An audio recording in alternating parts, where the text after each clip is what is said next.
আসসালামু আলাইকুম ওয়া রাহমাতুল্লাহি ওয়া বারাকাতুহু। আজকের বিষয় ফুটবল বিশ্বকাপ এবং মুসলিম পরিচয়ের চেতনা। আল্লাহ তাআলা তৌফিক দান করলে এই বিষয় সংক্ষিপ্ত আলোচনা করব। প্রিয় শিক্ষার্থীবৃন্দ, আজ আমরা এমন একটি সময়ে অবস্থান করছি যখন বিশ্বকাপকে কেন্দ্র করে মুসলিম যুবকগুলো নিজেদের পরিচয় ভুলে যাচ্ছে, বিধর্মীদের সমর্থন করছে, বিধর্মীদের জার্সি পরিধান করছে এবং নিজের পরিচয়ের থেকে তাদের পরিচয়কে বড় বলে মনে করছে। এটা আসলে আমাদের জন্য একটা দুঃখজনক বিষয়। আল্লাহ তাআলা কুরআন মাজিদে বলেছেন, ওয়ালা তাহিনু ওয়ালা তাহজানু ওয়া আনতুমুল আ'লাউনা ইন কুনতুম মুকিনিন। তোমরা দুর্বল হয় না, হতাশ হয় না, যদি তোমরা মুমিন হও তবে তোমরাই শ্রেষ্ঠ। কুরআন মাজিদে আল্লাহ তাআলা অন্যত্র বলেছেন, ইয়া আইয়ুহাল্লাযীনা আমানু লা তাত্তাখিযুল ইয়াহুদা ওয়ান নাসারা আউলিয়া। তোমরা ইহুদি এবং নাসারাদেরকে তোমাদের অন্তরঙ্গ বন্ধু এবং অভিভাবক হিসেবে গ্রহণ করিও না। রাসূলুল্লাহ সাল্লাল্লাহু আলাইহি ওয়াসাল্লাম বলেছেন, মান তাশাব্বাহা কওমিন ফাহুয়া মিনহুম। যে ব্যক্তি কোনো জাতির সাদৃশ্যতা অবলম্বন করে সে ওই জাতির অন্তর্ভুক্ত।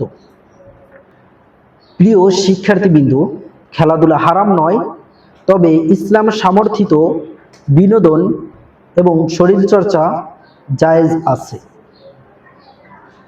কিন্তু যে সমস্ত খেলাধুলা বা শরীরচর্চা আমাদের নামাজ, ঈমান, আমল, আখলাক এইগুলোর ভিতর প্রতিবন্ধক হয়ে দাঁড়ায়, এই সমস্ত খেলাধুলার ক্ষেত্রে আমাদেরকে চিন্তা করতে হবে এবং এটা একটা চিন্তার বিষয়।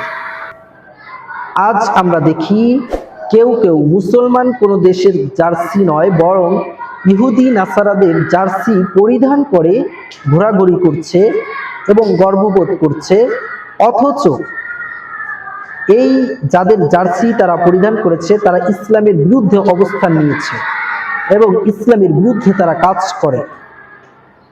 তো আমাদের একজন মুসলমান হিসেবে এইসব কাজ করা কি আদৌ উচিত নাকি উচিত না? তোমরাই চিন্তা করে দেখো। প্রিয় শিক্ষার্থীবৃন্দ, তোমরা এমন জাতি হইও না যারা ফুটবলারদের নাম মুখস্থ করবে কিন্তু সাহাবাদের নাম মুখস্থ করবে না। তোমরা এমন প্রজন্ম হইও না যারা বিশ্বকাপের সময়সূচি সম্পর্কে তাদের ধারণা থাকবে, যাদের নামাজের সময়সূচি সম্পর্কে কোনো প্রকার ধারণা থাকবে না। তোমরা এমন জাতি হয় না যারা ইহুদিদের অনুসরণ করে নিজেকে গর্ববোধ করবে।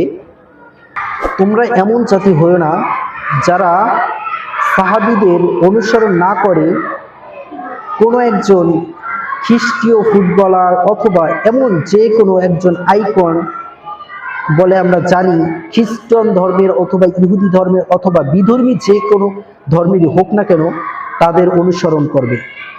তোমরা এই প্রজন্ম তোমরা শিক্ষা নাও এবং তোমরা প্রতিজ্ঞাবদ্ধ হও যে আমরা ইসলামকে সমর্থন করব, ইসলামকে সমুজ্জ্বল করব এবং ইসলামী ভাবধারায় আমাদের প্রজন্মকে গড়ে তুলব।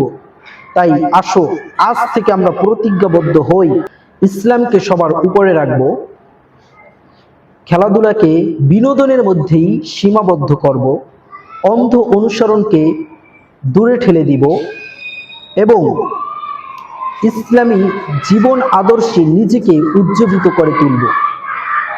আসো, এখনই সময়, সকল প্রকার হীনমান্যতাকে বাদ দিয়ে আমরাই গড়তে পারি একটা ইসলামিক সমাজ, সেই সাহাবীদের সোনালী যুগ।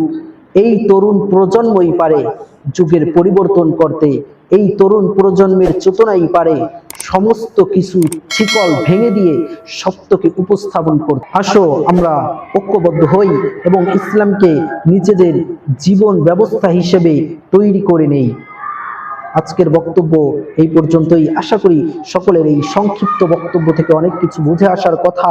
যদি এই ভিডিওটা ভালো লেগে থাকে এবং পরবর্তী প্রজন্মকে যদি ইসলামমুখী করতে হয়, তাহলে সকলেই এই সমস্ত বক্তব্যগুলো শোনা দরকার। সকলের কাছে শেয়ার করে দিন, যাতে করে সকলে এই বক্তব্যগুলো শুনতে পারে এবং বিধর্মীদের সমর্থন এবং বিধর্মীদের জার্সি পরিহার করে একজন সুষ্ঠু এবং সুন্দর মানুষ হিসেবে ইসলামে নিজেকে প্রতিষ্ঠিত করতে পারে। আসসালামু আলাইকুম ওয়া রাহমাতুল্লাহি ওয়া বারাকাতুহু।